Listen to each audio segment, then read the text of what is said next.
2 ദിവസങ്ങൾ കൊണ്ട് ആഗോളതലത്തിൽ 100 കോടി നേട്ടം. ബോക്സ് ഓഫീസിൽ തരംഗമായി സൂര്യചിത്രം. Vishwanath and sons.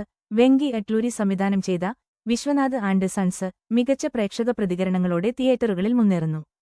സൂര്യയും നായിക മമിത ബൈജുവും മികച്ച പ്രകടനം കാഴ്ചവെച്ചു. സൂര്യയെ നായകനാക്കി വെങ്കി അറ്റ്ലൂരി സംവിധാനം ചെയ്ത വിശ്വനാഥ് ആൻഡ് സൺസ് തിയേറ്ററുകളിൽ എത്തിയിരിക്കുകയാണ്. ആദ്യ ദിനം മുതൽ മികച്ച പ്രേക്ഷക പ്രതികരണങ്ങളാണ് ചിത്രത്തിന് ലഭിച്ചുകൊണ്ടിരിക്കുന്നത്. മമിത ബൈജുവാണ് ചിത്രത്തിൽ സൂര്യയുടെ നായികയായി എത്തിയത്. സൂര്യയുടെയും മമിത ബൈജുവിന്റെയും മികച്ച പ്രകടനം തന്നെയാണ് ചിത്രത്തിന്റെ ഏറ്റവും വലിയ പോസിറ്റീവ്. ബോക്സ് ഓഫീസിലും മികച്ച നേട്ടമാണ് ചിത്രം സ്വന്തമാക്കുന്നത്. 2 ദിവസങ്ങൾ കൊണ്ട് ആഗോളതലത്തിൽ 100 കോടി കളക്ഷനാണ് ചിത്രം സ്വന്തമാക്കിയത്.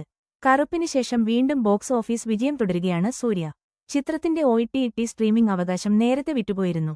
നെറ്റ്ഫ്ലിക്സ് ആയിരുന്നു OTT സ്ട്രീമിംഗ് അവകാശം സ്വന്തമാക്കിയത്. തിയേറ്റർ പ്രദർശനത്തിന് ശേഷം ചിത്രം OTTയിൽ ലഭ്യമാവും. സംവിധായകൻ വെങ്കി അറ്റ്ലൂരി തന്നെയാണ് ചിത്രം രചിച്ചിരിക്കുന്നതും. രവീണ ടണ്ടന്, രാധിക ശരത്കുമാര്, ഭവാനി ശ്രീ എന്നിവരാണ് ചിത്രത്തിലെ മറ്റു താരങ്ങൾ. സൂര്യയുടെ കരിയറിലെ 46ാം ചിത്രമായി എത്തുന്ന വിശ്വനാഥ് ആൻഡ് സൺസ് ബ്ലോക്ക്ബസ്റ്റർ ഹിറ്റായ ലക്കി ഭാസ്കറിന് ശേഷം വെങ്കി അറ്റ്ലൂരി ഒരുക്കുന്ന ചിത്രമാണ്.